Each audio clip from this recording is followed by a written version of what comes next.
Good morning, my YouTube viewers. It is Crystal here. Because I wanted to give you another code review. This code review is going to be on a Kaggle community competition that I have entered. And I'm not trying to, well, I'm trying to brag actually. I got #1 on the leaderboard, and I'll show you that at the end of the code review. So basically, what I'm going to do is I'm going to do the code review, and I'm going to show you how I managed to get #1 on the leaderboard for this particular competition question. And it's TAMS AIS Winter 2022 competition. So this is your problem statement. Your job in this Kaggle competition is to help Dr. Hoover, the Associate Dean of Admissions for TAMS, calculate the admit chance for the applications he's received so far. Not only will it help him to provide better admissions decisions, but it will also free up more time for him to help the TAMS population through his awe-inspiring seminars. So that's your problem statement. So now what we're going to do is we're going to import the libraries that we're going to need in this program. We're going to import pandas as PD, which is the data processing library. We're going to import NumPy as NP as a numerical computation library. We're going to import OS to go into the operating system. We're going to import matplotlib.pyplot as PLT, which is a graphics library, and we're going to import Seaborn as SNS, which is also a graphics library. Then we're going to load our files. We're going to go into the operating system and retrieve files, and we have 3 files being train, test, and sample, so you can see the 3 files. Then we're going to read the files using pandas, and we're going to convert the files to data frames. The 3 data frames are train, tested, sample. So you can see train is 320 rows by 9 columns, the last column being the target. That's your chance of admit. So that's the chance that the person is going to be admitted to the college. This is your test file. It's going to be 80 rows by 8 columns, so it does not have a target on it. So that's what you have to predict on. And this is the sample. This is the format that Kaggle wants to see when you submit your work to them. So we're going to check for null values. Fortunately, train didn't have any null values, and train didn't have any null values, and test didn't have any null values either. I made a mistake in that regard. It should have been train.isNullSum and test.isNullSum, but it didn't work out like that. But fortunately, there were no null values anyway, so that was just an error on my part. And we analyze our target, and so you can see that when we analyze the target, you can see that this is the distribution that was made, and the most common probability was around a 0.7.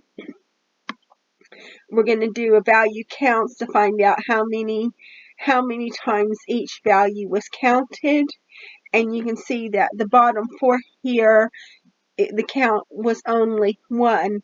And what happens is, because the count is only 1, you can't predict on that. If there's only 1 of a value, you can't make a prediction on that.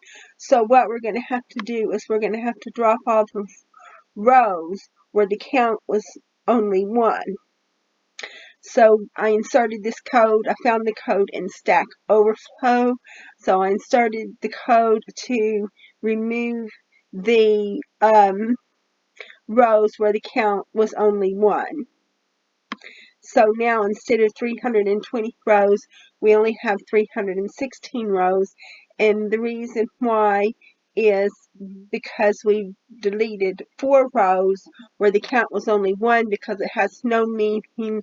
You're not going to be able to predict on it if the count is only 1. So we're going to drop the target from the train. So target equals train chance of admit, and train equals train dot drop chance of admit. We're going to combine our train and our test set. So comb equals train dot append test. So now we've got one large data frame of 396 rows.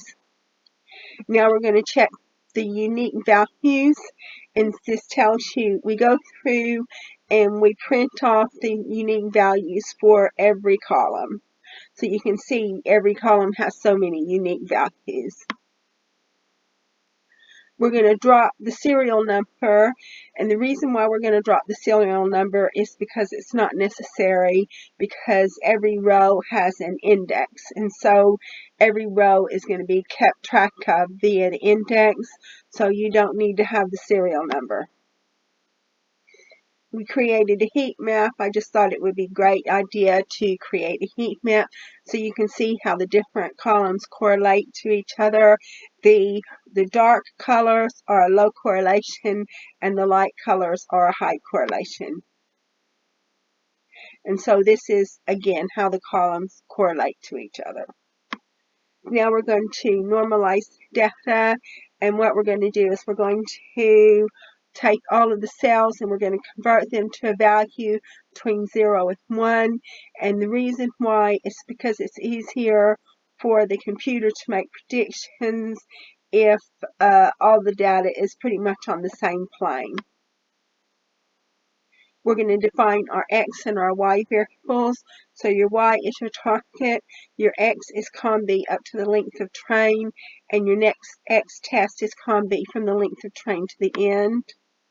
We're going to add our X to our Y, and the reason why we had to do that is because originally when I split the data set up, I tried to use train test split, but one thing I found out is that train test split does not work if you've got a value of only 1 in there, which is what we had. But this is the second time I worked on this program, and so that it just wouldn't work. It wouldn't work, and so I had to use another methodology to split the data set up. And in order for me to split the data set up, I had to attach the target to train, so that's why I had to do it all over again. But because I had removed the outliers, I could use train test split in this instance, but the first time I worked on this program, I couldn't use train test split, so I had to use another code. So this is the code that I used to split the data set up. So train equals x dot sample, frac equals 0.9, random state equals 42, val equals x dot drop, train dot index. Then you do your x train, y train, x val, y train, and then you check your shape. Now what we do is we select our model, and we chose linear regression, and we trained and fitted it into the model, and we had 80% accuracy. We predicted on the validation set, and we had 84% accuracy. Checked our metrics. What we're mainly interested in is the root mean squared error, and you had a 0.045 accuracy, which was pretty good. We compared our actual values against our predicted values. And then we plotted it onto a graph so you can see where it plots onto the graph. We predicted onto the test, the X test, and we prepared our submission. So sample chance of admit equals prediction, sample.toCSV, submission.CSV, index equals false, submission equals PD read CSV submission, and so this is the submission. This is what I submitted to Kaggle. That's what I submitted to Kaggle. So if you want to see where I scored on the leaderboard for this, here I am. It says 1 of 10. You can see right here it said 1 of 10. But I can check where I am on the leaderboard. I scored 0.05810, and you can see I'm 1 of 10. So I scored top in the leaderboard. I was top of 10 people, so I have the joy of knowing that I scored top of the leaderboard. But I don't know if I'm going to get a medal for that. Nobody's contacted me yet to tell me I got a medal. But there's only 10 teams. I don't know why there's only 10 teams, but there's only 10 teams. And that's it. That concludes this code review, where I showed you how I scored a top score on the leaderboard. And quite chuffed, really. This is the first time I scored top in the leaderboard, even though there were only 10 teams. So I would like to thank all of my subscribers for supporting my channel. If you like my video, please like, subscribe, and share. And thank you again for watching my video. I look forward to making more code reviews and videos for you in the future.